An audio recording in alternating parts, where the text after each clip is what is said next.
In the summer of 1867, a traveling Methodist preacher named Reverend Thomas Whitmore arrived in the remote East Texas town of Millfield to conduct a revival meeting. What he discovered behind the walls of the old courthouse would haunt him for the rest of his life. 89 men had vanished without a trace over the course of 18 months, all last seen entering Judge Harrison Crawford's courtroom for sentencing. The official records listed them as transferred to state penitentiary, but no prison in Texas had any record of their arrival. When Reverend Whitmore finally uncovered the truth about Crawford's basement chambers, he found evidence of systematic torture, starvation, and murder that would make even the most hardened soul question their faith in humanity. The Methodist Church buried his report for over a century, but recently discovered church archives reveal the horrifying details of what really happened in that courthouse basement, including Crawford's own handwritten journals describing his divine mission to purify souls through suffering.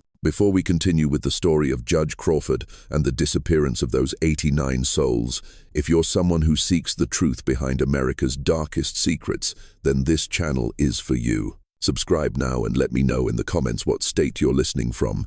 I read every single comment and love connecting with fellow mystery seekers who aren't afraid to confront the shadows of our past. The events that unfolded in Millfield would challenge everything the townspeople believed about justice, faith, and the men they trusted to protect them. But to understand the full horror of what Crawford had created, we must first understand the community that allowed him to operate in plain sight for nearly 2 years. Millfield, Texas, was a town that time seemed to forget, even as it was being built. Nestled in the dense pine forests of East Texas, approximately 40 miles southeast of Marshall, it had emerged during the chaos of Reconstruction as a place where Confederate veterans could start over, far from the prying eyes of federal authorities. The town's population never exceeded 400 souls, but its isolation made it a perfect refuge for those seeking to escape their past, or as it would turn out, for predators seeking to escape scrutiny. The settlement had been founded in 1864 by Colonel James Millfield,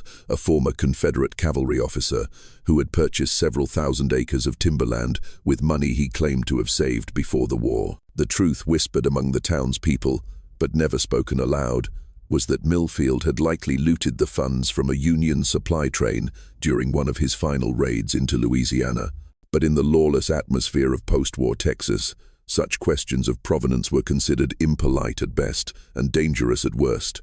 The town itself was laid out in a simple grid pattern, with Main Street running east to west and 3 cross streets dividing the settlement into neat blocks. The business district consisted of a general store, a blacksmith shop, a small hotel called the Piner-O-Vive Inn, and Miller's Saloon, where the men gathered each evening to drink corn whiskey and share stories of the war. Most of the residents lived in modest wooden houses with front porches and vegetable gardens, the kind of simple dwellings that spoke to honest ambitions and limited means. The courthouse sat at the heart of Millfield, like a fortress of red brick and limestone, its Gothic Revival architecture standing in stark contrast to the modest wooden buildings that surrounded it. Judge Harrison Crawford had commissioned its construction in 1865, sparing no expense despite the town's modest means. The building rose 3 stories above the dusty streets, its pointed arches and decorative stonework giving it the appearance of a medieval cathedral rather than a seat of frontier justice. The courthouse's most distinctive feature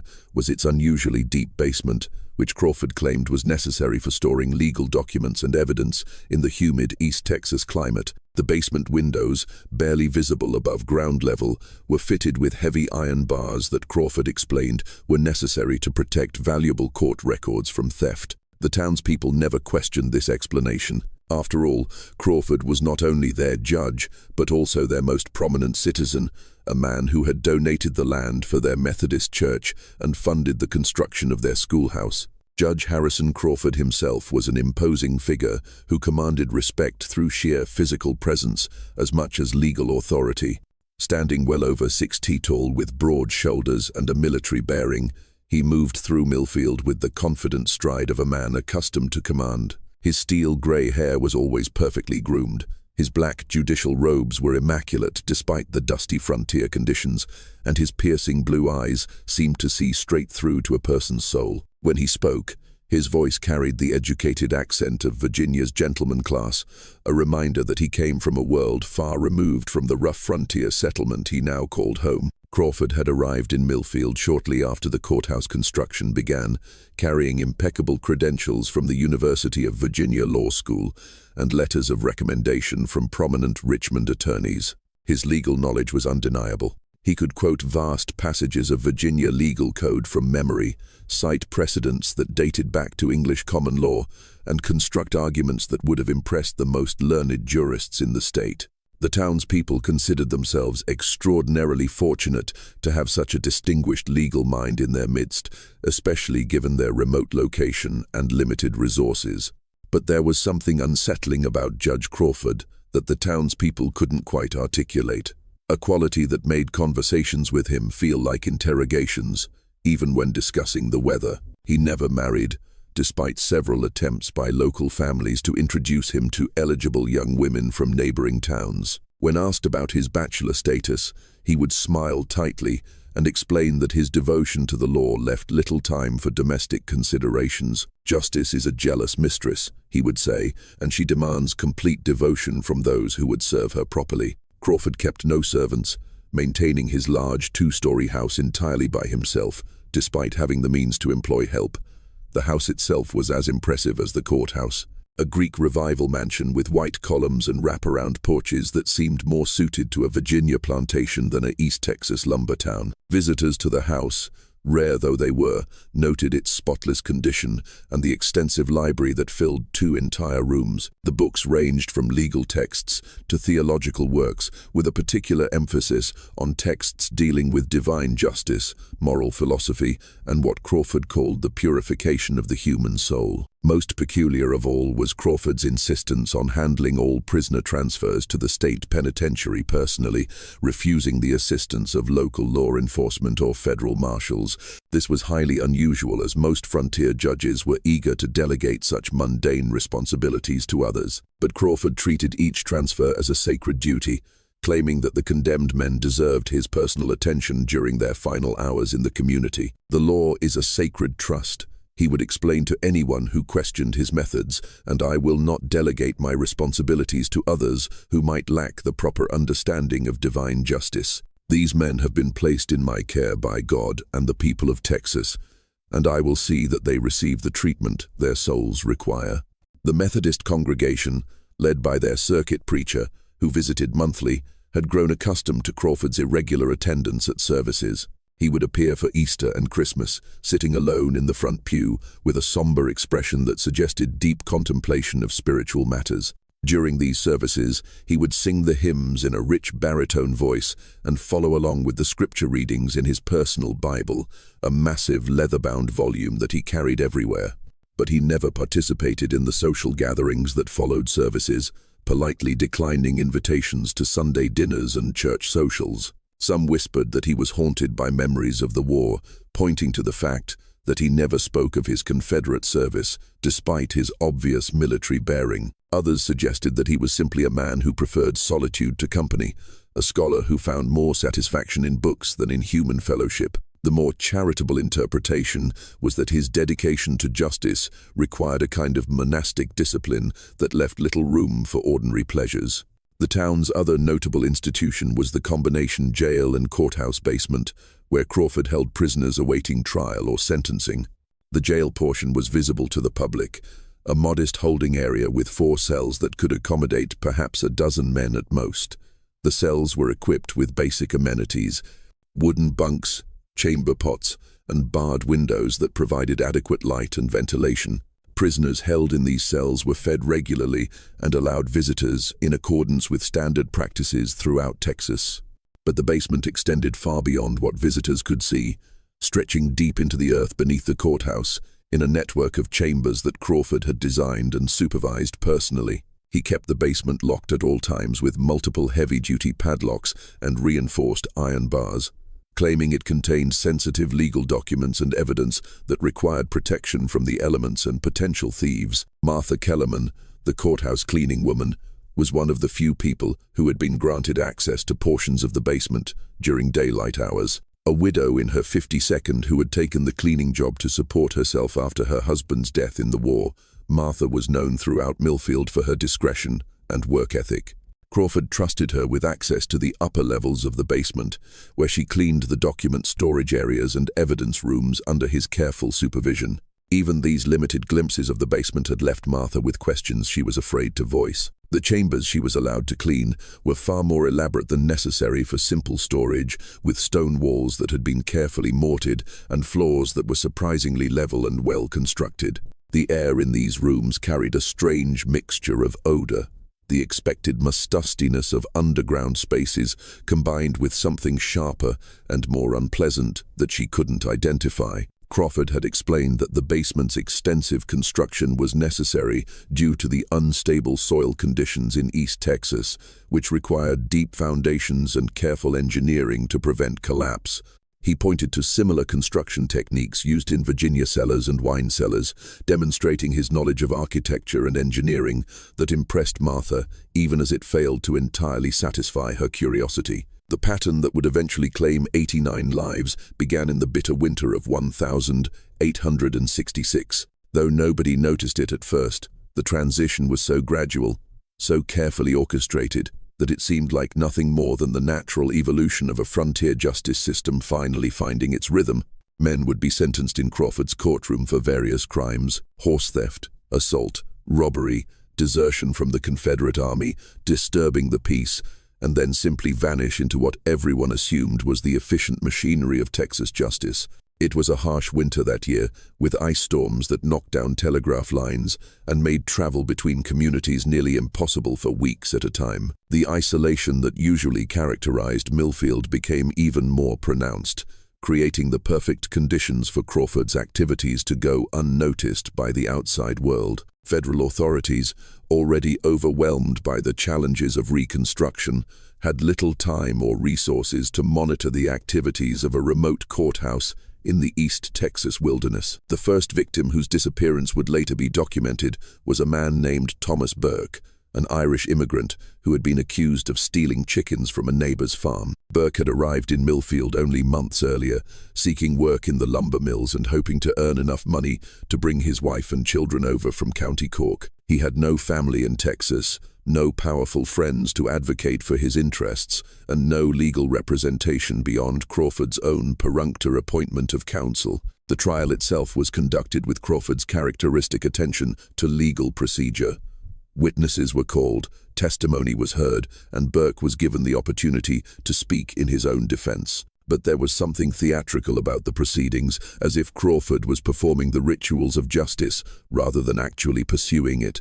The outcome seemed predetermined, and Burke was sentenced to 2 years in the state penitentiary for what should have been a minor offense.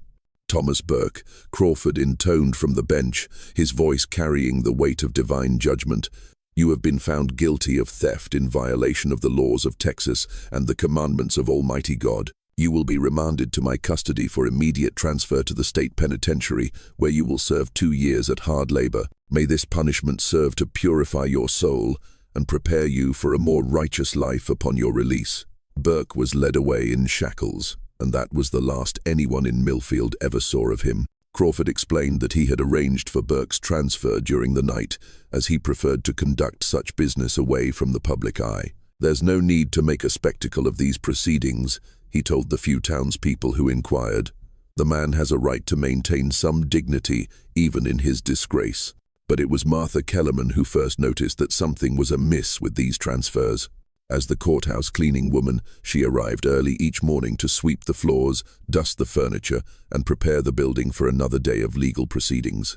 She'd expected to find evidence of Burke's departure, perhaps muddy footprints from the transfer wagon or paperwork left on Crawford's desk.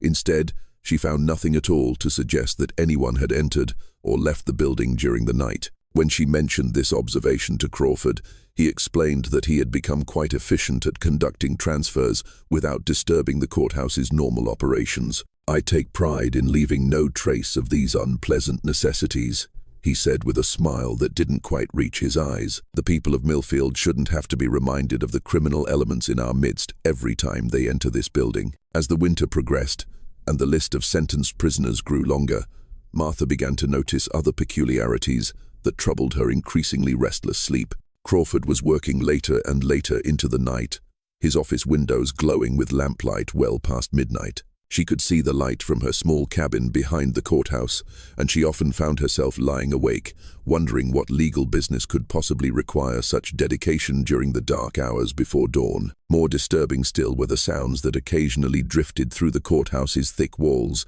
during these late-night sessions. Martha had cleaned buildings all her life, and she knew the difference between the normal settling of timber and stone and the sounds of human activity. What she heard from the courthouse basement during Crawford's midnight sessions sounded like voices, muffled conversations, occasional shouts, and sometimes what sounded disturbingly like sobbing or moaning. When Martha finally worked up the courage to ask Crawford about these sounds, his explanation was both plausible and somehow unsatisfying. "The acoustics in that basement are quite peculiar, Martha," he told her with his characteristic patient smile. "Sound carries in unexpected ways through those stone chambers. What you're hearing is probably the settling of the building, or perhaps rats in the walls. Old buildings make all sorts of mysterious noises, particularly during the winter months when the temperature changes stress the materials." But Martha had grown up in a farmhouse that was over 50 years old, and she knew every sound that an aging building could make. What she heard from the courthouse basement wasn't the creaking of timber or the scurrying of rodents. It was human voices speaking in tones of desperation and fear that made her skin crawl with unnamed dread. She began to pay closer attention to the comings and goings at the courthouse, noting details that had previously escaped her notice. Prisoners would enter Crawford's courtroom for sentencing, but they never seemed to leave through the front door. When she asked about this, Crawford explained that he preferred to conduct transfers through the basement entrance to avoid creating a spectacle for the townspeople. "These men have families, Martha, even if those families have disowned them for their crimes. There's no need to parade them through the streets like circus animals. I arranged for their transport through the basement entrance, where they can maintain some dignity in their final moments in our community." The explanation seemed reasonable enough, but Martha couldn't shake the feeling that something was fundamentally wrong with the picture Crawford was painting. She had never seen a prison transport wagon anywhere near the courthouse, despite Crawford's claims that transfers were happening regularly. The road behind the courthouse, where such a wagon would logically wait, showed no signs of heavy traffic or the distinctive wheel ruts that would be left by a loaded prison transport. Martha began to notice other details that seemed inconsistent with Crawford's explanations. The judge was ordering an unusual amount of supplies for the courthouse, far more than would be necessary for the few prisoners typically held overnight before transfer. His monthly orders from the general store included enormous quantities of food, hardtack, salt, pork, beans, and cornmeal in amounts that could feed dozens of men for extended periods. When the store owner mentioned this to Martha, Crawford's explanation was that he was stockpiling supplies in case of severe weather that might delay transfers. Even more concerning were the medical supplies that Crawford ordered with increasing frequency: bandages, laudanum, surgical instruments, and other items that seemed excessive for treating the minor injuries that might occur during normal courthouse operations. When Martha questioned this, Crawford explained that he had taken on the responsibility of providing medical care for prisoners who arrived at his courthouse in poor condition. "Many of these men have been living rough before their arrest," he told her. "They arrive here suffering from malnutrition, untreated injuries, and various ailments that require attention before they can be safely transferred to the state penitentiary. I consider it my Christian duty to ensure that they receive proper medical care during their time in my custody." But it was the smells that occasionally wafted up from the basement that truly convinced Martha that something was seriously wrong. Having grown up on a farm, she was familiar with all the ordinary odor of life and death, the smell of slaughtered livestock, rotting vegetables, and human waste. But what she occasionally detected coming from the courthouse basement was something different and infinitely more disturbing. There was the metallic scent of blood, but not the fresh blood of a recent injury. This was the thick, cloying smell of blood that had been spilled in large quantities and allowed to congeal. There was also a sickly, sweet odor of decay that reminded her of the time a cow had died in a remote pasture and hadn't been discovered for several days. Most disturbing of all was a sharp chemical smell that burned her nostrils and made her eyes water. The unmistakable odor of lime and lye, substances used for breaking down organic matter. When Martha finally confronted Crawford about these smells, his reaction was the first time she had ever seen him display anything resembling anger. His usual calm demeanor cracked for just a moment, revealing something cold and dangerous underneath. "Mrs. Kellerman," he said, his voice taking on a sharp edge that made her step backward instinctively. "I would strongly advise you to focus on your cleaning duties and leave the administration of justice to those qualified to handle such matters. The basement contains evidence from various criminal cases, including some rather unpleasant incidents involving livestock theft and property damage. What you're detecting is likely the odor of preserved animal remains and chemical preservatives used in evidence storage."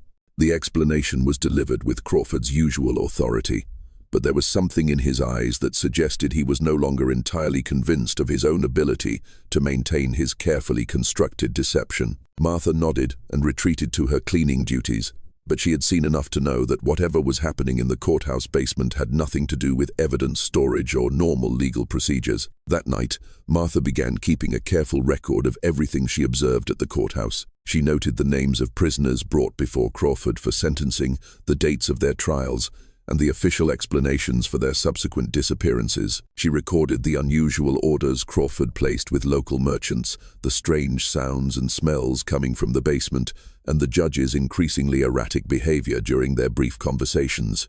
By the spring of 1867, Martha's careful documentation revealed a pattern that was impossible to ignore. 37 men had been sentenced in Crawford's courtroom and had subsequently vanished without a trace.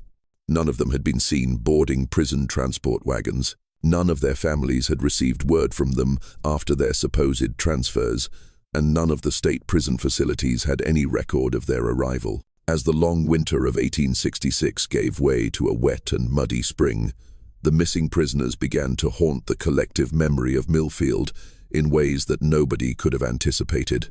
The disappearances had been gradual enough that no single incident raised immediate alarm, but the cumulative effect was beginning to create an atmosphere of unease that permeated every aspect of life in the small community. Wives and mothers began arriving at the courthouse with increasing frequency, seeking information about their husbands and sons who had vanished into Crawford's custody. These women came from throughout East Texas, some traveling for days through dangerous territory to reach Millfield and demand answers about their missing loved ones. They brought with them letters from state prison authorities, confirming that no prisoner by their husband's or son's name had been received, despite Crawford's official documentation, claiming that transfers had been completed. Sarah Morrison was perhaps the most persistent of these desperate women. A devout Methodist and the wife of Samuel Morrison, the church deacon who had been convicted of grain theft, Sarah refused to accept Crawford's explanations for her husband's disappearance. She was a woman of considerable intelligence and determination, having managed her family's small farm single-handedly during her husband's service in the Confederate Army. Her questions were pointed and well-informed, and her refusal to be intimidated by Crawford's judicial authority made her a natural leader for the other worried families.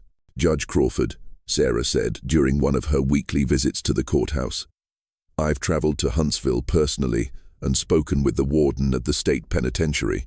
They have no record of receiving my husband, despite your written documentation claiming he was transferred 3 months ago. I've also contacted the federal authorities responsible for prisoner transport, and they have no record of any transfers from this courthouse.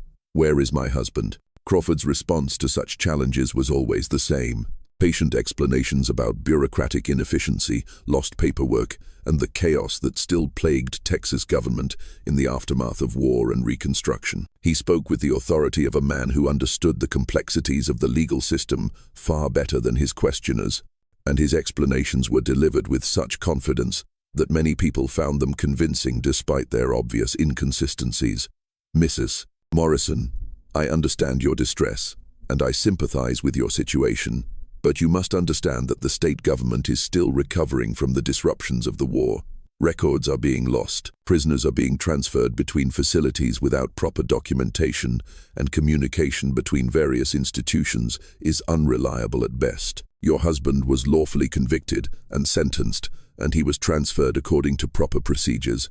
The fact that prison officials cannot immediately locate his records doesn't mean he has vanished. It simply means that the bureaucracy is overwhelmed and disorganized. But Sarah Morrison was not a woman who accepted convenient explanations when they contradicted obvious facts. She began conducting her own investigation, traveling throughout East Texas to interview families of other missing prisoners and compile evidence that challenged Crawford's official narrative. What she discovered was a pattern of disappearances that extended far beyond her husband's case. Thomas Burke, the Irish immigrant who had been the first to vanish, had promised to write to his wife in County Cork as soon as he was settled in prison.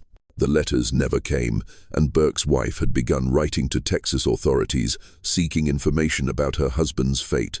Her letters had been forwarded to Crawford, who responded with vague assurances that her husband was serving his sentence and that communication would be restored once administrative problems were resolved. Jacob Mueller, a German farmer who had been convicted of assault after a dispute with his neighbor, had similarly failed to contact his family after his supposed transfer to the state penitentiary. Mueller was known throughout his community as a man who wrote to his relatives in Germany every month without fail.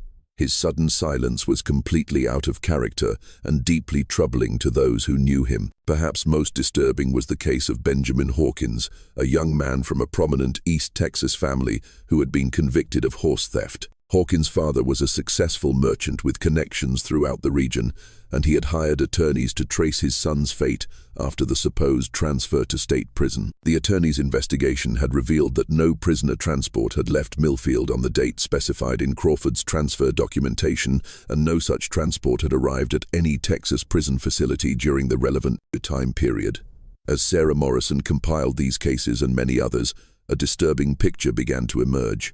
Crawford was documenting prisoner transfers that had never occurred, claiming to follow legal procedures that left no actual evidence of their implementation. The missing men represented every level of East Texas society, from poor immigrants like Thomas Burke to the sons of wealthy families like Benjamin Hawkins. The only thing they had in common was that they had all disappeared after being sentenced in Crawford's courtroom. Sarah's investigation also revealed troubling details about Crawford's personal behavior that had previously been dismissed as mere eccentricity. Several townspeople reported seeing lights in the courthouse basement at all hours of the night, often accompanied by sounds that suggested intensive activity of some kind. The local blacksmith mentioned that Crawford had ordered an unusual number of metal implements, chains, locks, bars, and other hardware that seemed excessive for normal courthouse security. Perhaps most significantly, Sarah discovered that Crawford had been purchasing enormous quantities of lime and lye from merchants throughout the region, always paying in cash and refusing to explain the intended use of these chemicals. Lime and lye were common enough substances on the frontier, used for everything from construction to soap making. But the quantities Crawford was ordering suggested industrial scale applications that made no sense for a courthouse operation. When Sarah confronted Crawford with this evidence, his response revealed the first cracks in the calm facade he had maintained for so long. His usual patient explanations became shorter and more defensive, and his eyes took on a hardness that hadn't been there before. "Mrs. Morrison, I'm beginning to find your persistent questioning both inappropriate and disrespectful. I am a duly appointed judge, carrying out my responsibilities according to Texas law. If you have concerns about legal procedures, you're welcome to file a complaint with the state authorities, but I will not tolerate continued harassment in my own courthouse." The threat was delivered with cold precision, and Sarah realized for the first time that Crawford was not simply an incompetent bureaucrat, but potentially something much more dangerous. She began to share her findings with other families and concerned townspeople, building a network of people who were asking the same troubling questions about the fate of their missing loved ones. Martha Kellerman became a crucial ally in this informal investigation, sharing her observations about Crawford's strange behavior and the disturbing sounds and smells coming from the courthouse basement. Martha's testimony carried particular weight because of her position as courthouse employee and her reputation for honesty and discretion throughout the community. "Something terrible is happening in that basement," Martha told the growing group of concerned families. "I hear voices down there at night, voices of men who sound like they're in pain or terror. Judge Crawford claims it's just the building settling or rats in the walls, but I know the difference between building sounds and human voices. Those are men crying out for help, and nobody is listening." The group began meeting secretly in the Methodist Church, using their shared faith as both comfort and motivation for their investigation. They prayed for guidance in their search for the truth, and they found strength in their conviction that God would not allow such evil to go unpunished indefinitely. Sarah Morrison emerged as their unofficial leader, organizing their efforts and maintaining detailed records of their findings, but their investigation was hampered by Crawford's position of authority and the general reluctance of law enforcement to challenge a sitting judge. The local sheriff was a political appointee who owed his position to Crawford's influence, and federal authorities were reluctant to investigate based on what they considered unsubstantiated rumors and family complaints. The missing men had all been convicted criminals, after all, and their disappearance could be explained by administrative incompetence rather than criminal activity. As summer approached, the tension in Millfield became increasingly palpable. Crawford's behavior grew more erratic and defensive, while the families of missing prisoners became more vocal in their demands for answers. The stage was being set for a confrontation that would reveal the true scope of the horror that had been hidden beneath the courthouse floors. The breakthrough that would eventually expose Crawford's crimes came from the most unexpected source imaginable. A young man who was widely regarded as simple-minded but possessed survival instincts that would prove sharper than those of far more educated men. Billy Tate was barely 19 years old, illiterate, and had been dismissed by most of Millfield's residents as a harmless vagrant who lived by his wits and occasional odd jobs. But his intimate knowledge of the East Texas wilderness and his natural cunning would make him the key to unraveling Crawford's carefully constructed deception. Billy had been arrested in late May 1867 for stealing a horse from a farmer outside of town. The evidence against him was overwhelming. He had been caught riding the stolen animal and had no plausible explanation for how he had come to possess it. But Billy's case differed from the previous prosecutions in one crucial respect.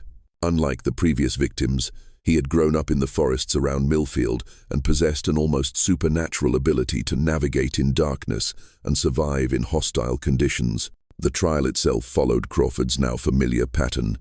Billy was appointed a defense attorney who made only perfunctory efforts on his behalf. Witnesses testified to the defendant's obvious guilt, and Crawford delivered a sentence that seemed disproportionately harsh for the crime committed. Billy was sentenced to 3 years in the state penitentiary, despite the fact that horse theft was typically punished with much shorter terms. William Tate, Crawford intoned from the bench, his voice carrying its usual tone of divine judgment. You have been found guilty of horse theft, a crime that strikes at the very foundation of civilized society. Your actions demonstrate a fundamental disrespect for the property rights of honest citizens and the moral order that binds our community together. You will be remanded to my custody for immediate transfer to the state penitentiary, where you will serve 3 years at hard labor. May this punishment serve to correct your wayward nature and restore you to the path of righteousness.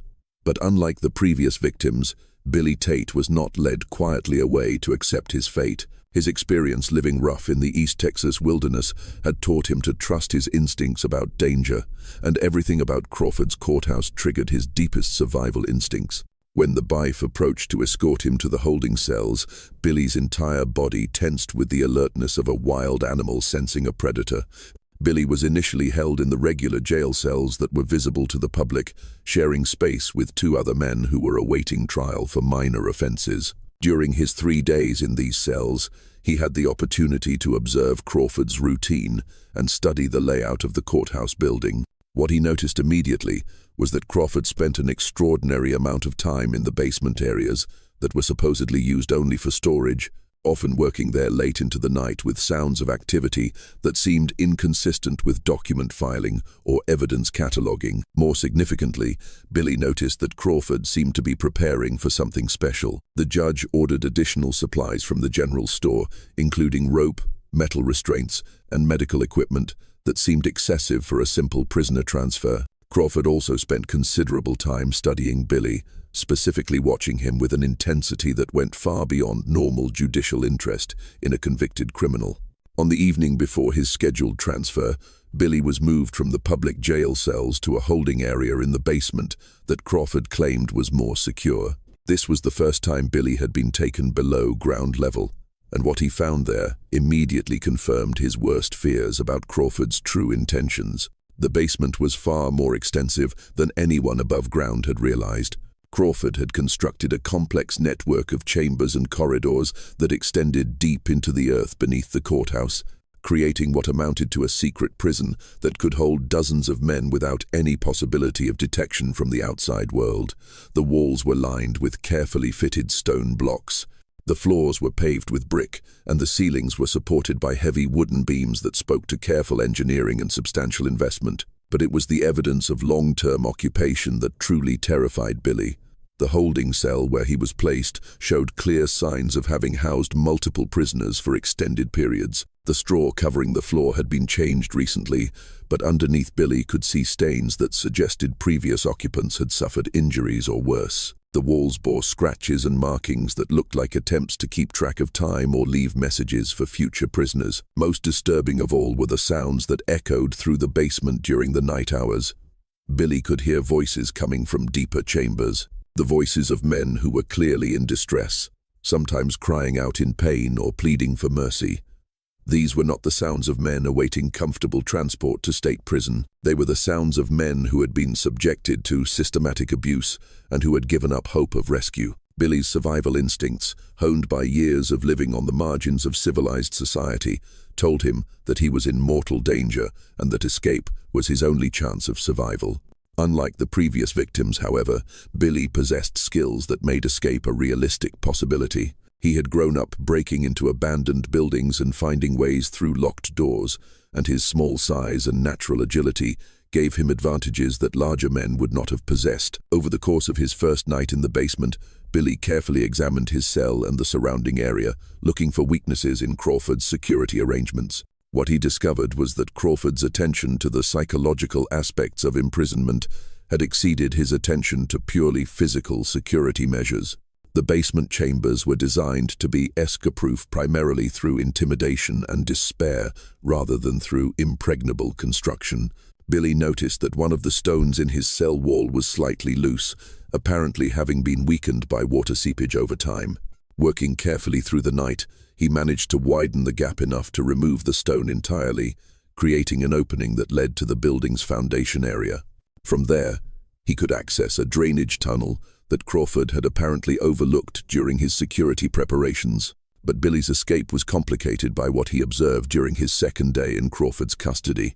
He was taken from his cell to what Crawford called examination, a process that revealed the true scope of the judge's depravity and the fate that had befallen the previous prisoners. Billy Tate's examination took place in a chamber deep beneath the courthouse that Crawford had constructed with the meticulous attention to detail of a man pursuing his life's work. The room was larger than any of the holding cells, with a vated ceiling that disappeared into shadows beyond the reach of lamplight. The walls were lined with the same carefully fitted stone blocks that characterized the rest of the basement, but these stones showed stains and discoloration that spoke to activities far removed from normal judicial proceedings.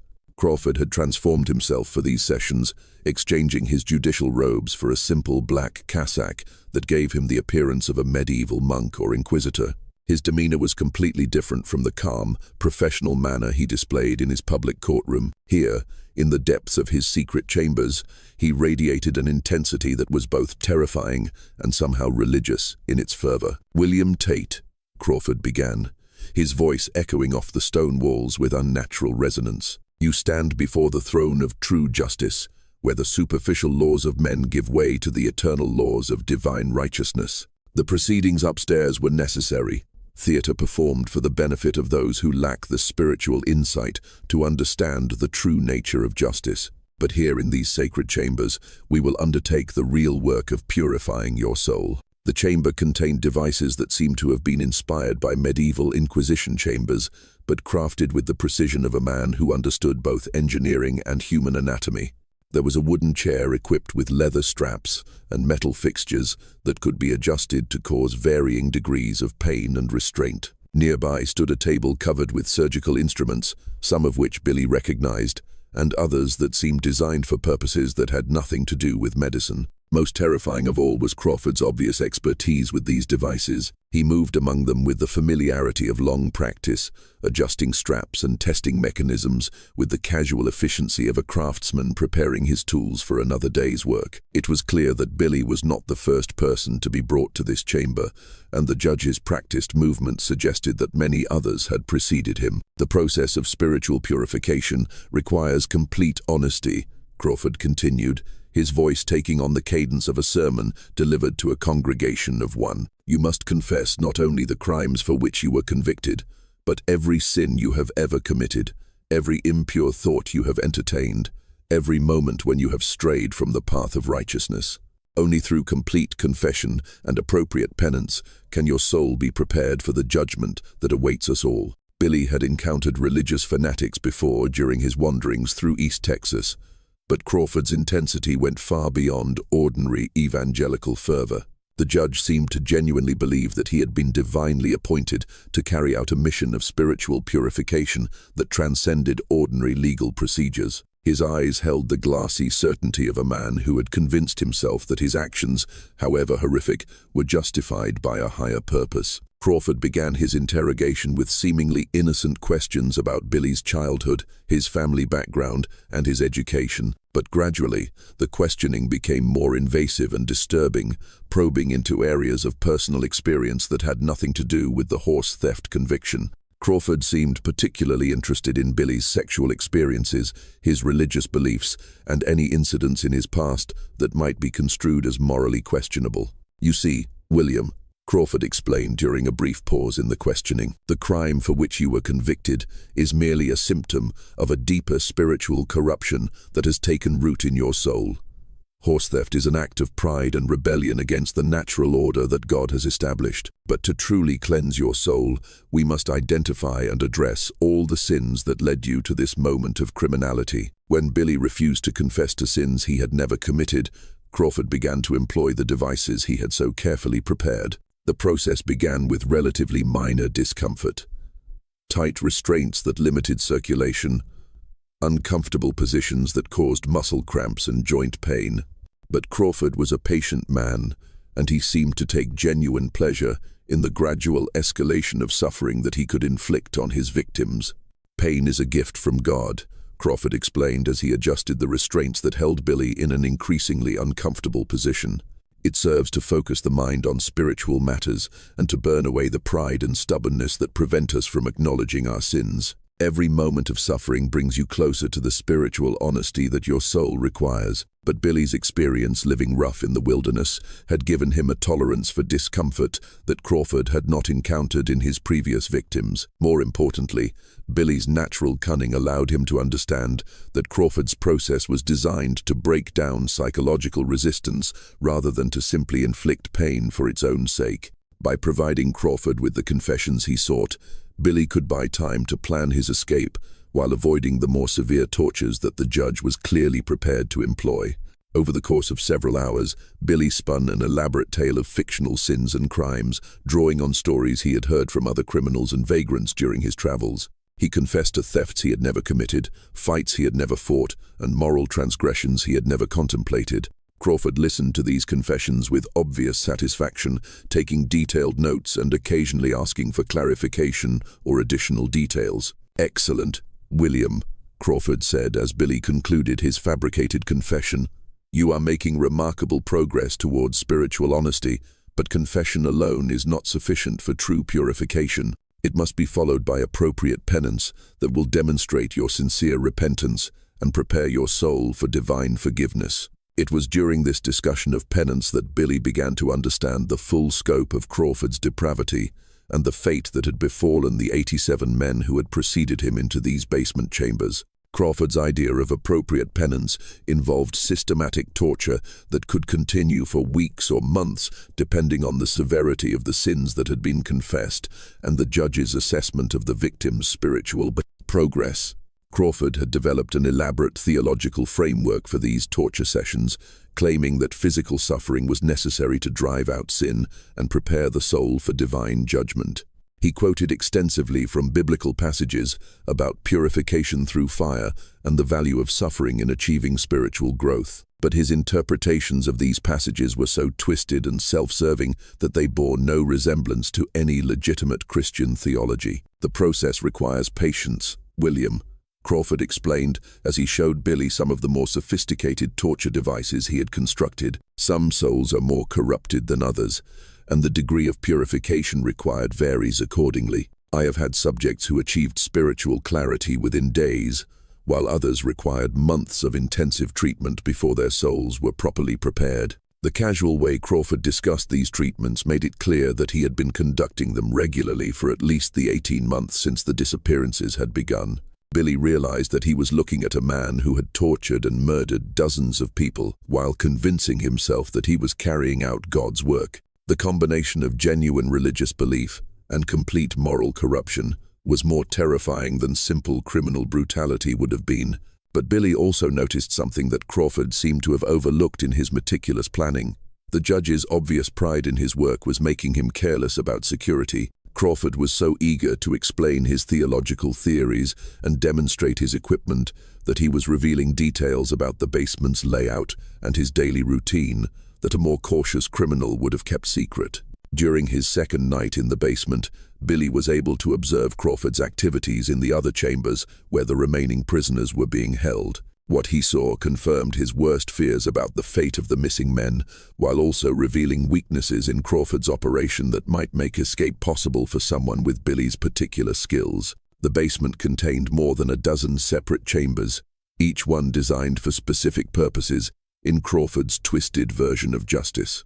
There were holding cells similar to the one where Billy was confined, torture chambers equipped with various devices for inflicting pain, and what appeared to be medical facilities, where Crawford attended to prisoners who had been injured during their spiritual treatments. Most disturbing of all was what Crawford called his meditation chamber, a room where he kept the bodies of prisoners who had died during their purification process. The bodies were preserved with lime and other chemicals arranged in positions that suggested Crawford spent considerable time studying the effects of his various torture methods. The sight of these preserved corpses, combined with Crawford's matter-of-fact discussion of their spiritual progress at the time of death, convinced Billy that escape was not just desirable, but absolutely essential for his survival. Billy's observations also revealed that Crawford was not the methodical, careful operator he appeared to be during daylight hours. The judge's nighttime activities were characterized by increasing desperation and loss of control, suggesting that the psychological pressure of maintaining his deception was beginning to affect his mental stability. Crawford talked to himself constantly during these sessions, engaging in rambling theological discussions with imaginary opponents and frequently contradicting his own previous statements about proper procedure. Most significantly, Billy noticed that Crawford had been drinking heavily during his nighttime sessions, consuming substantial quantities of wine while conducting his spiritual examinations. The alcohol seemed to make Crawford more talkative and less attentive to security details, creating opportunities for a sufficiently cunning prisoner to exploit his captor's decreasing vigilance. On his third night in Crawford's custody, Billy finally put his escape plan into action. He had been working steadily on the loose stone in his cell wall, widening the opening enough to squeeze through into the building's foundation area. From there, he could access the drainage tunnel that led to the building's exterior. Though the passage would require him to crawl through several hundred feet of narrow, water-filled conduit in complete darkness, Billy waited until Crawford had begun one of his late-night drinking sessions before attempting his escape. The judge's attention was focused on a prisoner in one of the other chambers, and the sounds of Crawford's spiritual examination would mask any noise Billy might make during his escape attempt. Working quickly but carefully, Billy removed the loose stone and squeezed through the opening into the foundation area. The drainage tunnel was even more challenging than Billy had anticipated. The passage was barely wide enough for his shoulders, and the standing water reached almost to his chest in some sections. The air was stale and difficult to breathe, and the complete darkness made navigation extremely difficult, even for someone with Billy's experience in confined spaces. But his determination to escape Crawford's basement chambers overcame all physical obstacles, and after what seemed like hours of crawling through the narrow tunnel, he finally emerged into the open air behind the courthouse. Billy's first instinct was to run as far and as fast as possible from Millfield and Crawford's reach. But his experience in the basement had revealed horrors that he knew must be exposed, regardless of the personal risk involved. Billy had seen the faces of men who were still alive in Crawford's chambers, men whose families were searching for them and who deserved rescue if such a thing was still possible. Instead of fleeing into the wilderness, Billy made his way to Martha Kellerman's cabin behind the courthouse. Martha was the one person in Millfield who had consistently questioned Crawford's explanations and who might be willing to believe Billy's account of what was happening in the basement chambers. Billy's arrival at Martha's door in the early hours of the morning, covered in mud and shaking with exhaustion and terror, marked the beginning of the end for Crawford's carefully constructed deception. Martha Kellerman's small cabin behind the courthouse had never been the scene of such momentous events as those that unfolded in the pre-dawn hours of the 15th of June, 1867, when Billy Tate appeared at her door, covered in mud from the drainage tunnel and shaking with a combination of exhaustion and terror. Martha's first instinct was to provide him with food and shelter. But as Billy began to relate his experiences in Crawford's basement chambers, Martha realized that she was hearing testimony that would change everything the people of Millfield believed about their community and their respected judge. Billy's account was delivered in a breathless rush of words, interrupted by moments when his emotions overwhelmed his ability to speak. But despite his obvious distress, his story was remarkably detailed and consistent, filled with specific observations that could only have come from someone who had actually witnessed the horrors he described. Martha listened with growing horror as Billy described the elaborate network of chambers beneath the courthouse, the torture devices Crawford had constructed, and the systematic abuse that had been inflicted on dozens of prisoners over the course of 18 months. "Mrs. Kellerman, you got to believe me," Billy pleaded, his voice from his ordeal in the drainage tunnel. "There's men down there who are still alive, men who've been missing for months. Judge Crawford's got them chained up in cells, and he's been torturing them every night. He thinks he's doing God's work, purifying their souls or some such madness. But what he's really doing is murder, plain and simple." Martha had suspected for months that something was seriously wrong with Crawford's operation, but Billy's testimony revealed a scope of depravity that exceeded her worst fears. The sounds and smells she had noticed coming from the basement suddenly made horrible sense, and Crawford's strange behavior took on a sinister significance that she had not previously understood. But Martha was also a practical woman who understood that Billy's word alone would not be sufficient to convince the townspeople or the authorities that their respected judge was a mass murderer. Crawford's position of authority and his reputation for legal expertise would make it easy for him to dismiss Billy's account as the desperate lie of an escaped criminal seeking revenge against the judge who had sentenced him. "Billy, what you're telling me is so terrible that people won't want to believe it," Martha said carefully. "Judge Crawford has been respected in this community for years. We need more than just your word to convince people that he's been committing these crimes. Is there any way to prove what you're saying?"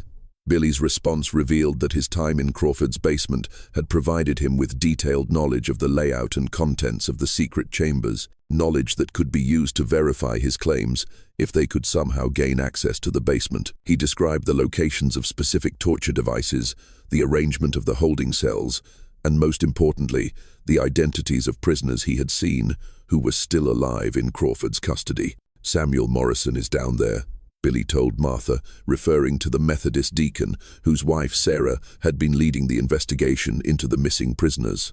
"I seen him with my own eyes, though he's so thin and weak I barely recognized him. And there's others too, men whose names I heard called during the night when Crawford was working on them. If we can get people down into that basement, they'll see I'm telling the truth." Martha realized that Billy's information provided the key to exposing Crawford's crimes, but she also understood that any attempt to investigate the basement would be extremely dangerous. Crawford was clearly a desperate man who had already committed dozens of murders to protect his secret, and he would not hesitate to kill anyone who threatened to expose him. But Martha also knew that she could not ignore Billy's testimony, regardless of the personal risk involved. Too many families were searching for missing loved ones, and too many men were suffering in Crawford's chambers for her to remain silent. She decided to contact Sarah Morrison and the other families who had been investigating the disappearances, trusting that their combined courage and determination would be sufficient to confront Crawford and rescue the surviving prisoners. Martha sent Billy to hide in the woods outside town while she made contact with Sarah Morrison and the other concerned families. By mid-morning, a group of nearly 20 people had gathered at the Methodist Church to hear Billy's testimony and plan their response to Crawford's crimes. The group included not only the families of missing prisoners, but also several prominent towns, people who had been growing increasingly suspicious of Crawford's explanations for the disappearances. Sarah Morrison took charge of the group with the natural authority of a woman who had been fighting for answers for months. After hearing Billy's detailed account of the basement chambers and the systematic torture being conducted there, she organized the townspeople into a delegation that would demand immediate access to the courthouse basement to verify Billy's claims. "We've been asking questions and accepting excuses for too long," Sarah announced to the assembled group. "If what Billy is telling us is true, then our husbands and sons are being tortured and murdered while we stand around waiting for official responses to our inquiries. It's time to take action regardless of the consequences." The delegation that marched to the courthouse that afternoon included Sarah Morrison, Martha Kellerman, and 18 other townspeople armed with lanterns, axes, and grim determination to discover the truth about the missing prisoners. They arrived at the courthouse to find Crawford in his office, apparently conducting normal business, as if nothing unusual had occurred the previous night. Crawford's initial response to the delegation's demands was to rely on his familiar combination of legal authority and patient condescension. He expressed concern about Billy Tate's escape and suggested that the young man's wild stories were the product of guilt and desperation rather than actual observation. "I understand your concerns," Crawford told the assembled townspeople, "but you must realize that William Tate is a convicted criminal who has every reason to fabricate stories that would discredit the legal system that sentenced him. The boy is clearly disturbed, and his tales of underground chambers and torture devices are obvious fantasies designed to generate sympathy and deflect responsibility for his crimes." But the townspeople were no longer willing to accept Crawford's explanations without verification. Sarah Morrison stepped forward as the group spokesperson, her voice carrying the authority of righteous anger and months of frustrated investigation. "Judge Crawford, we're not here to debate the credibility of Billy Tate's testimony. We're here to demand immediate access to the courthouse basement so that we can verify or disprove his claims for ourselves. If he's lying, then you have nothing to fear from allowing us to examine the areas he described. But if he's telling the truth, then there are men down there who need our help immediately." Crawford's response revealed the first cracks in the calm facade he had maintained for nearly 2 years. His usual measured delivery became sharp and defensive, and his eyes took on a hardness that suggested he was no longer entirely convinced of his ability to maintain his deception through words alone. "I will not allow a mob of hysterical townspeople to ransack official courthouse facilities based on the ravings of an escaped criminal," Crawford declared, his voice rising in both volume and intensity. "The basement contains sensitive legal documents and evidence that could be damaged or destroyed by unauthorized access. If you have legitimate concerns about courthouse operations, you're welcome to file complaints with the appropriate state authorities." But the townspeople had moved beyond the point where official procedures and legal technicalities could satisfy their demands for immediate action. They had heard Billy's detailed testimony. They had observed Crawford's increasingly erratic behavior, and they had endured months of unconvincing explanations for the disappearance of their loved ones. The time for patience and legal niceties had passed. "Judge Crawford," Sarah Morrison said with cold determination, "you can either unlock those basement doors voluntarily, or we will break them down. The choice is yours, but we are going into that basement today, one way or another." Crawford's response was swift and violent, revealing the desperation and instability that had been hidden beneath his judicial robes for months. He disappeared into his office and emerged moments later with a shotgun, his face twisted with rage and something that might have been genuine fear. "You will not enter this building," Crawford snarled, his voice barely recognizable as belonging to the same man who had delivered measured legal opinions from the bench for nearly 2 years. "I am the law in this community, and I will maintain order by whatever means necessary. These proceedings are none of your concern, and I will not tolerate interference with official courthouse business."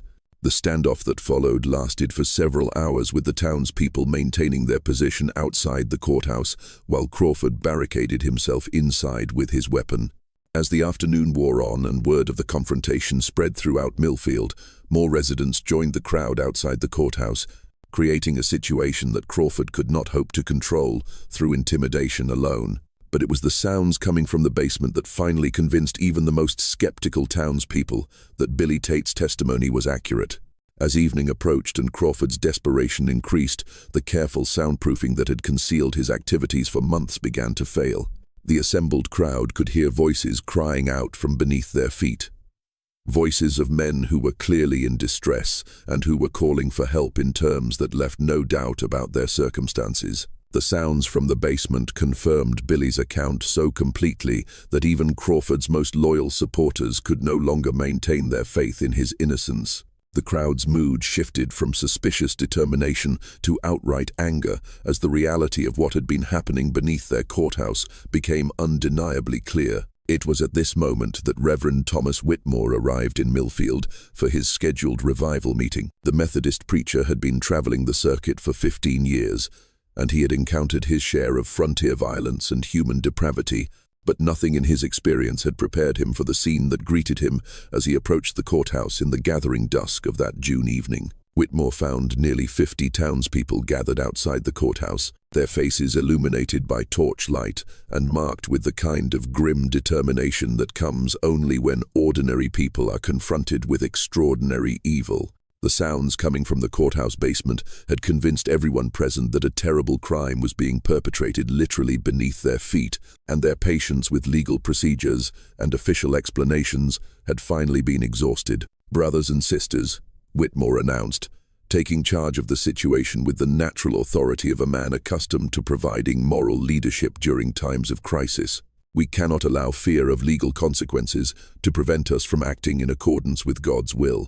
If there are men suffering in that basement, then we have a Christian duty to help them, regardless of Judge Crawford's objections or threats." Using axes and crowbars borrowed from the local blacksmith, the townspeople breached the reinforced basement doors that Crawford had installed to protect his secret chambers. The first thing that hit them was the overwhelming stench, a nauseating combination of human waste, decay, medical chemicals, and the unmistakable odor of lime that had been used in unsuccessful attempts to mask the smell of death. Several people were immediately overcome by nausea and had to retreat to the fresh air outside. But those who remained pressed forward into the basement chambers with their lanterns held high and their hearts filled with dread at what they might discover. What they found in Crawford's basement exceeded even Billy Tate's horrifying descriptions. The judge had constructed an elaborate underground complex that stretched far beneath the courthouse, a network of chambers and corridors that had been designed with the meticulous attention to detail of a man pursuing his life's work. The walls were lined with carefully fitted stone blocks. The floors were paved with brick that could be easily cleaned, and the ceilings were supported by heavy wooden beams that spoke to both engineering expertise and substantial financial investment. But it was the evidence of systematic torture and murder that truly revealed the scope of Crawford's depravity. The main torture chamber contained devices that seemed to have been inspired by medieval Inquisition chambers, but constructed with modern engineering principles and a detailed understanding of human anatomy. There were restraining devices designed to hold victims in positions that would maximize their suffering, surgical instruments that had been used for purposes that had nothing to do with medicine, and elaborate contraptions for inflicting precisely calibrated amounts of pain. The holding cells were even more horrifying than the torture chamber. Crawford had constructed more than a dozen separate chambers for containing prisoners during his extended purification processes, each one equipped with chains, restraints, and primitive sanitation facilities that spoke to long-term occupation. The straw that covered the floors had been changed regularly, but underneath the townspeople could see stains and discoloration that told the story of months of human suffering. But it was the discovery of the living prisoners that truly broke the hearts of the townspeople who had come searching for their missing loved ones. 37 men were still alive in Crawford's chambers, though many of them were barely recognizable, as the healthy individuals who had disappeared from Millfield over the previous 18 months. Samuel Morrison was among the survivors, though he was so emaciated and traumatized that his wife Sarah collapsed when she first saw him. The Methodist deacon, who had once been a pillar of his community, was now a hollow-eyed shadow of his former self, his body bearing the marks of months of systematic torture and his mind damaged by psychological abuse that had been designed to break his will and reshape his personality, according to Crawford's twisted theological theories. "Sarah," Morrison whispered when he recognized his wife among the rescuers, his voice barely audible and filled with the wonder of a man who had given up hope of ever seeing another familiar face. "Is it really you? I thought I would die down here without ever seeing you again." Similar scenes of reunion and horror played out throughout the basement as family members discovered loved ones they had been searching for since the previous winter, but many of the survivors were in such poor physical and mental condition that their rescue came almost too late to save them. Crawford's purification process had left permanent scars on both their bodies and their minds, damage that would require years of care and healing to overcome.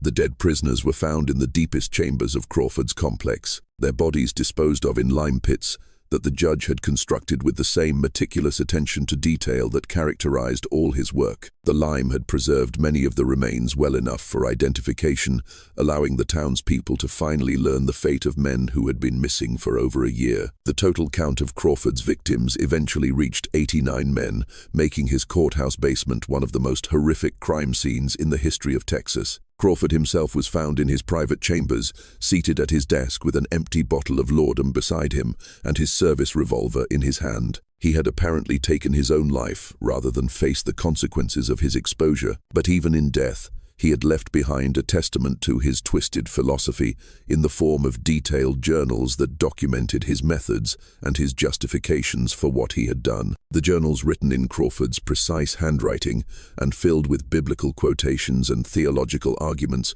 revealed a man who had convinced himself that he was carrying out God's will by subjecting prisoners to suffering that would purify their souls before divine judgment. He had developed an elaborate framework of religious justification for his torture sessions, claiming that physical pain was necessary to drive out sin and prepare the soul for salvation. The weak-minded fools who call themselves judges content themselves with sending men to prison, where they will serve their time and emerge unchanged in their fundamental corruption. Crawford had written in one particularly chilling passage, "But I have been chosen to carry out true justice, to purify souls through suffering and prepare them for the judgment that awaits us all. The pain I inflict is not cruelty, but mercy, not punishment, but salvation." The discovery of Crawford's journals provided a window into the mind of a man who had used religious conviction to justify the most appalling crimes, transforming his courthouse basement into a chamber of horrors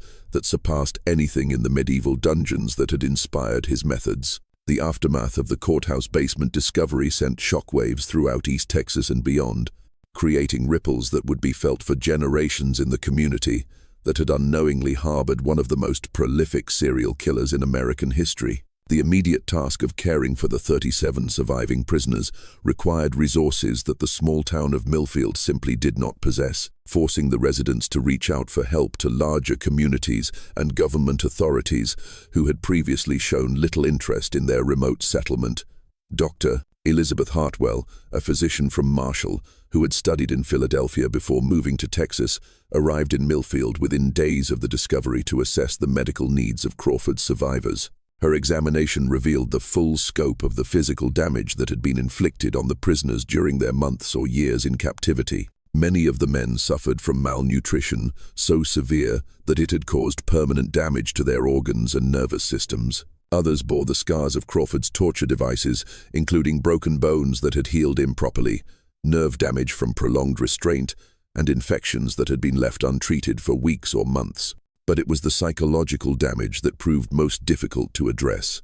Crawford's purification process had been designed not just to inflict physical pain, but to break down the fundamental sense of self that allowed his victims to maintain their sanity during their ordeal. Many of the survivors exhibited symptoms that Dr. Hartwell had never encountered before, a combination of extreme anxiety, periodic catatonia, and a peculiar form of religious mania that seemed to echo Crawford's own twisted theology. Samuel Morrison's recovery became a case study in the long-term effects of Crawford's methods. The Methodist deacon, who had once been known for his cheerful disposition and community leadership, was now a broken man who spoke in whispers and flinched at sudden movements.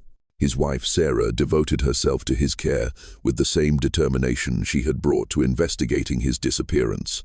But it took months before Samuel could tolerate being in enclosed spaces or hearing raised voices without experiencing panic attacks. He talks about purification constantly. Sarah confided to Reverend Whitmore during one of the minister's extended stays in Millfield. Judge Crawford convinced him that the torture was necessary for his spiritual salvation.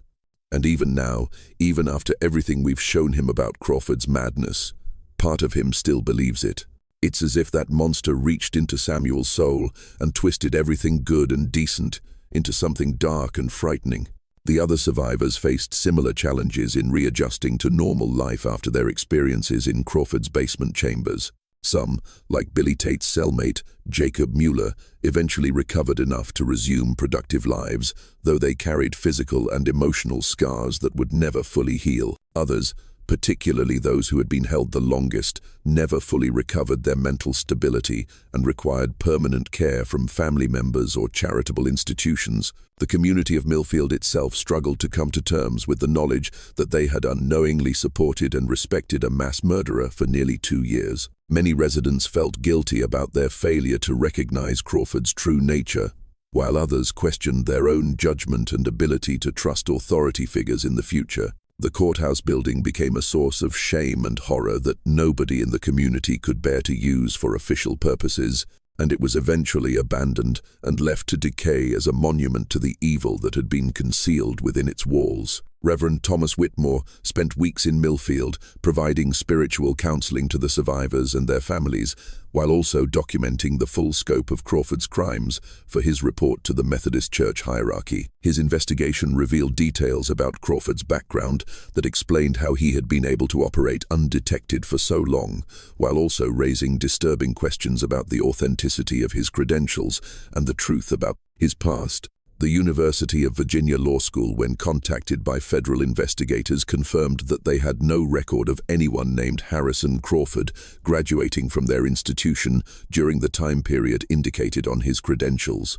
The letters of recommendation from Richmond attorneys that had secured his appointment as judge were similarly fraudulent, written on letterhead that had been skillfully forged, but which referenced law firms that had never existed.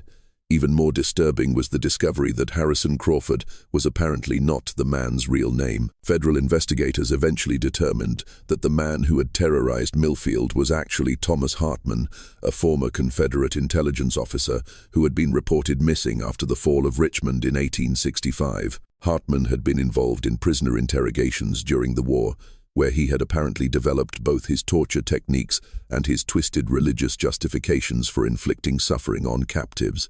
The transformation from Thomas Hartman to Harrison Crawford appeared to have been carefully planned and executed, suggesting that the man who came to Millfield had always intended to use his new identity as cover for continuing the activities he had begun during the war. His choice of a remote Texas community, his careful cultivation of respect and authority, and his meticulous construction of the basement chambers all pointed to a predator who had spent considerable time planning his crimes. Martha Kellerman, whose observations and courage had been crucial to exposing Crawford's activities, became something of a local hero, despite her own modest assessment of her role in the events. She continued working as a cleaning woman for the new courthouse that was eventually built on the other side of town, but she also became an advocate for prisoners' rights and a vocal supporter of reforms designed to prevent similar crimes in the future. Evil hides in plain sight, Martha would tell visitors who came to Millfield to learn about the Crawford case, and it's up to ordinary people to recognize it and act.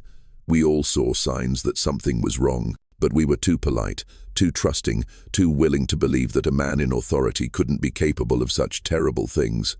I learned that if something feels wrong, it probably is wrong, and you can't wait for someone else to take action. Billy Tate's escape and testimony had not only exposed Crawford's crimes, but had also saved the lives of the 37 men who were still alive in the basement chambers. The young man, who had been dismissed by many as simple-minded, became a local hero whose courage and survival skills had prevented an even greater tragedy. He eventually settled in a neighboring county where he married and raised a family while working as a carpenter and occasional guide for travelers through the East Texas wilderness.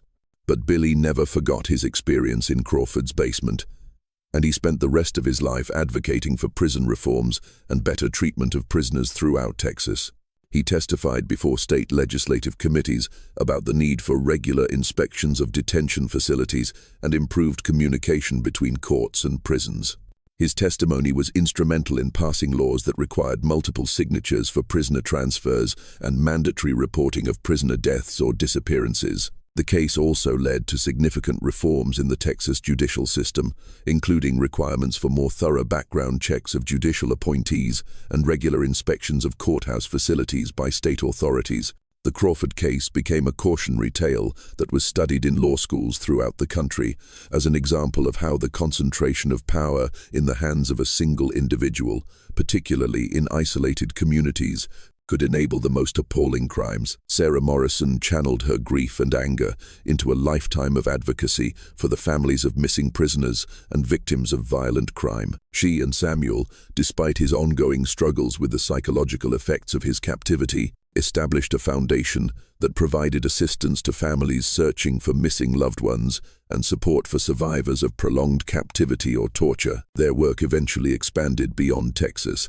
to help families throughout the South who were dealing with similar tragedies. The Methodist Church's response to Reverend Whitmore's report revealed the institutional challenges of confronting evil that had been cloaked in religious authority. Church leaders were deeply disturbed by Crawford's use of Christian theology to justify his crimes, and they struggled to understand how someone could twist religious concepts of purification and divine justice into justifications for torture and murder. Crawford's crimes represent a fundamental perversion of everything we believe about God's love and mercy, wrote Bishop James Anderson in his official response to Whitmore's report. His use of Christian language and concepts to justify his actions is perhaps the most disturbing aspect of this entire tragedy. It reminds us that the most dangerous false prophets are those who speak in familiar religious terms while serving goals that are fundamentally opposed to everything Christ taught us about love, forgiveness, and human dignity. The Church's decision to seal Whitmore's report for over a century reflected their concern that public knowledge of Crawford's religious justifications might undermine faith in Christianity itself or provide inspiration for other religiously motivated criminals. But when the report was finally released in 1967, it became an important document for scholars studying the intersection of religious extremism and criminal behavior. The physical evidence of Crawford's crimes was carefully documented by federal investigators before the basement chambers were sealed with concrete and lime. The torture devices and other equipment were destroyed, but detailed drawings and descriptions were preserved for use in training law enforcement officers to recognize similar crimes in the future. The courthouse building itself was eventually demolished in the 1922nd, and the site was converted into a memorial park dedicated to the victims of Crawford's crimes. The psychological impact of the Crawford case extended far beyond the immediate victims and their families. The residents of Millfield struggled for years with questions about their own complicity in the crimes through their failure to recognize Crawford's true nature. Many people blamed themselves for trusting authority too readily or for ignoring warning signs that seemed obvious in retrospect. Dr.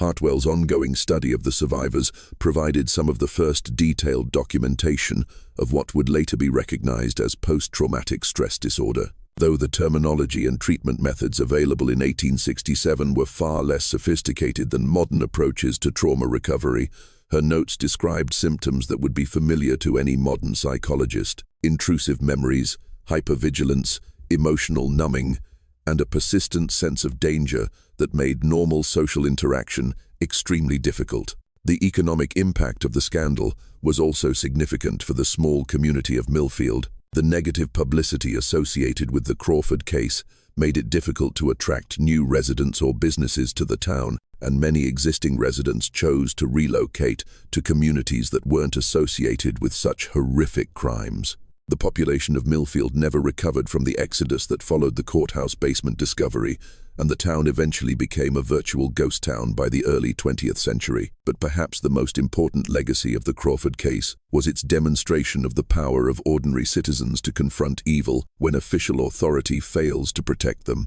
The courage shown by people like Martha Kellerman, Sarah Morrison, and Billy Tate proved that regular people could make a difference when they were willing to trust their instincts and take action despite personal risks.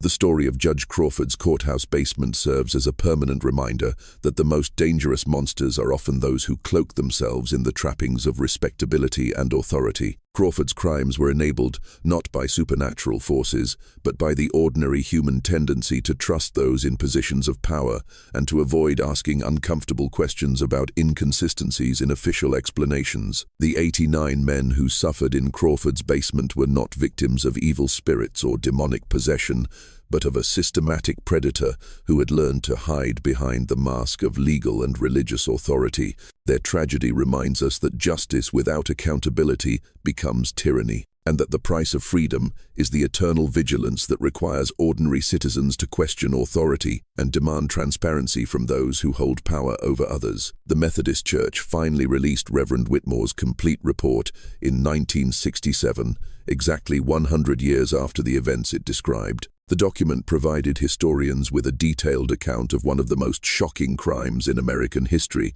but it also raised troubling questions about how many other similar cases might have been covered up or forgotten over the years. Whitmore's report concluded with an observation that remains chillingly relevant more than a century after Crawford's crimes were exposed. The capacity for evil lies not in supernatural forces, but in the human heart.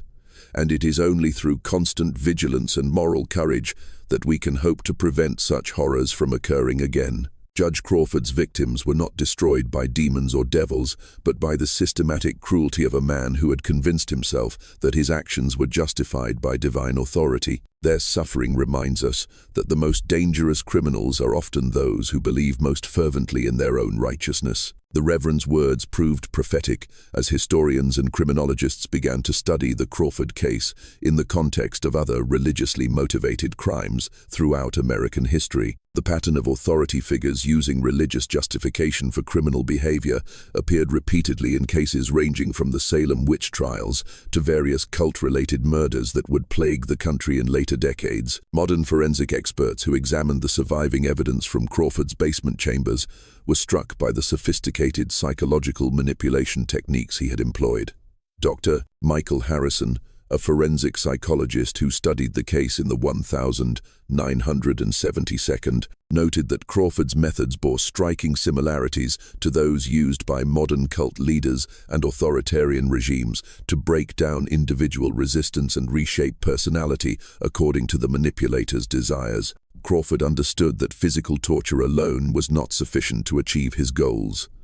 Dr. Harrison wrote in his analysis of the case, "His real innovation was the integration of psychological manipulation with religious authority to create a system that convinced victims to participate in their own destruction." Many of the survivors reported that they had begun to believe, at least partially, in Crawford's theological justifications for their suffering. This suggests a level of psychological sophistication that was remarkable for its time and terrifying in its implications. The surviving fragments of Crawford's personal journals, preserved despite his attempts to destroy them before his suicide, revealed the gradual evolution of his criminal methodology over the months he spent in Millfield. Early entries showed a man struggling to reconcile his desires for control and dominance with his genuine religious beliefs. But as time progressed, his writings demonstrated an increasingly elaborate theological framework that allowed him to justify any action as divine will. "God has chosen me as his instrument of purification," Crawford wrote in an entry dated December 1866. "The weak and corrupted souls that come before my earthly court require treatment that goes far beyond the superficial penalties imposed by human law. Their sins run deep like poison in their veins, and only through intense suffering can this poison be drawn out and their souls prepared for divine judgment." Later entries revealed Crawford's growing confidence in his mission and his increasing detachment from normal human empathy. He began to view his victims not as fellow human beings, but as subjects in a divine experiment that he had been specially chosen to conduct. The progression from reluctant participant in God's plan to enthusiastic architect of suffering provided disturbing insights into how ordinary religious belief could be corrupted into justification for the most appalling crimes. The impact of Crawford's crimes extended far beyond the immediate victims and their families, influencing legal and social reforms throughout Texas and beyond. The case became a rallying cry for prison reform advocates who used Crawford's methods as examples of what could happen when prisoners were held in secret without adequate oversight or protection. The reforms that followed included mandatory inspections of detention facilities, requirements for multiple witnesses to prisoner transfers, and improved communication systems between courts and prisons. Perhaps most significantly, the Crawford case contributed to growing awareness of the need for psychological evaluation of judicial appointees and other authority figures who would have power over vulnerable populations. The recognition that Crawford's crimes had been enabled by his position of trust and authority led to reforms designed to prevent similar predators from gaining access to potential victims through official channels. The town of Millfield itself never recovered from the trauma of the courthouse basement discovery. By 1900, fewer than 50 people remained in the community that had once been home to 400 residents. The abandoned buildings slowly succumbed to the East Texas climate, becoming overgrown with vines and eventually collapsing entirely. Today, only a few foundation stones and the memorial park mark the location where one of America's most horrific crimes was committed. But the memory of Crawford's victims has been preserved through the efforts of their descendants and the historical societies that have documented their stories. Each of the 89 men who suffered in Crawford's basement chambers had families, dreams, and contributions to make to their communities. Their deaths represented not just individual tragedies, but collective losses that impoverished the entire region for generations. The annual memorial service held at the site of the former courthouse has become a gathering place for the descendants of Crawford's victims and for others who want to remember the importance of vigilance against the abuse of authority. Sarah Morrison, who lived to be 96 years old, attended every memorial service until her death in 1943, using the occasions to remind new generations about the need to question authority and protect the vulnerable. Evil doesn't announce itself with horns and pitchforks. Sarah would tell the young people who gathered for these memorial services, it comes dressed in respectability, speaking the language of authority and righteousness. Judge Crawford convinced an entire community that he was a godly man carrying out divine justice while he was actually torturing and murdering innocent people in his basement. We must never forget that the greatest monsters are often those who claim to speak for God or country or law. The psychological studies conducted on Crawford's surviving victims provided important insights into the long-term effects of prolonged captivity and torture that would prove valuable to researchers studying similar crimes in later decades. The detailed documentation of their symptoms and recovery processes contributed to the development of more effective treatments for trauma survivors and better understanding of how the human mind copes with extreme stress and abuse. Dr. Hartwell's notes on Samuel Morrison's case became particularly important to researchers studying what would later be termed Stockholm Syndrome, the tendency of captives to develop positive feelings toward their captives as a survival mechanism.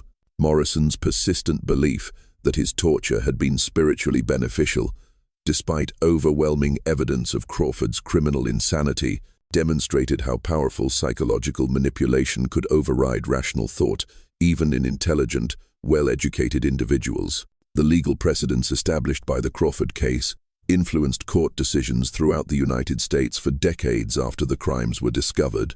The case was cited in arguments for prisoners' rights, judicial oversight reform, and the protection of vulnerable populations from abuse by authority figures. Legal scholars studying the case noted that Crawford's crimes had been enabled by a system that concentrated too much power in the hands of a single individual without adequate checks and balances. The religious community's response to Crawford's crimes sparked important theological discussions about the nature of evil and the responsibility of religious institutions to prevent the corruption of their teachings. The Methodist Church's decision to establish new training programs for ministers and improved systems for identifying and addressing religious extremism was directly influenced by their horror at how Crawford had twisted Christian concepts to justify his actions. The case also influenced the development of criminal psychology as a field of study, providing one of the first detailed examinations of a serial killer who used religious authority to facilitate his crimes. Criminologists studying the Crawford case identified patterns of behavior that would later be recognized in other religiously motivated criminals, contributing to the development of psychological profiles that could help law enforcement identify similar predators before they could claim additional victims. Billy Tate's remarkable escape and his crucial testimony became the subject of numerous studies by experts in survival psychology and resistance to psychological manipulation. His ability to maintain his sense of reality and personal identity, despite Crawford's systematic attempts to break down his psychological defenses, provided important insights into the factors that allow some individuals to resist even the most sophisticated forms of psychological torture. The courage shown by ordinary citizens like Martha Kellerman and Sarah Morrison in confronting an authority figure they suspected of criminal behavior became a model for civic engagement and social responsibility that was studied in schools throughout Texas for generations. Their willingness to risk personal safety and social ostracism to protect others demonstrated the power of individual conscience to triumph over institutional authority when that authority had been corrupted. The Crawford case remains one of the most thoroughly documented examples of systematic torture and murder in American criminal history, providing a stark reminder of the dangers inherent in concentrating power without accountability. The detailed records preserved by Reverend Whitmore, Dr. Hartwell, and other contemporary observers have allowed subsequent generations to study the case in remarkable detail, ensuring that the lessons learned from this tragedy continue to inform efforts to prevent similar crimes. The physical site of Crawford's crimes has been transformed from a place of horror into a place of remembrance and education. The memorial park established on the courthouse grounds includes plaques commemorating each of Crawford's 89 victims, ensuring that their names and stories will not be forgotten. The park also features educational displays that explain the historical context of the crimes and the reforms they inspired, helping visitors understand how such tragedies can be prevented in the future. The annual gathering of survivors' descendants has evolved into a broader conference on prisoners' rights, judicial reform, and the prevention of institutional abuse. Speakers at these conferences include legal experts, psychologists, human rights advocates, and survivors of similar crimes from around the world. The Crawford case has become a touchstone for discussions about the balance between authority and accountability in democratic societies. Perhaps the most enduring legacy of the Crawford case is its demonstration that ordinary people have both the power and the responsibility to confront evil when they encounter it. The townspeople of Millfield could have chosen to accept Crawford's explanations and avoid the risks associated with challenging his authority. Instead, they chose to trust their instincts, investigate his claims, and ultimately take action to protect the innocent. This terrifying chapter in Texas history reminds us that justice without transparency becomes tyranny, and that the most dangerous criminals are often those who believe they are acting in the name of righteousness. The 89 men who suffered in Crawford's basement were not victims of supernatural forces, but of a system that failed to protect them from a predator who had learned to hide behind the mask of legal and religious authority. Their story serves as a permanent warning about the price of complacency and the importance of questioning those who claim to speak with divine or governmental authority. In a democracy, the ultimate responsibility for preventing such crimes lies not with government officials or religious leaders, but with ordinary citizens who must remain vigilant against the abuse of power and willing to act when they encounter evidence of wrongdoing. The Methodist Church's decision to finally release Reverend Whitmore's complete report in 1967 came at a time when America was struggling with questions about authority, institutional responsibility, and individual conscience. The Crawford case provided historical context for contemporary debates about civil rights, the Vietnam War, and the responsibility of citizens to resist unjust authority. What do you think about this dark chapter in Texas history? Do you believe there might be other cases like Crawford's that have been covered up or forgotten over the years? The systematic nature of his crimes and the sophistication of his psychological manipulation techniques suggests that he may not have been unique. There could be other predators throughout history who used similar methods to victimize those under their authority. Share your thoughts in the comments below, and let me know if you've heard similar stories from your own community or family history.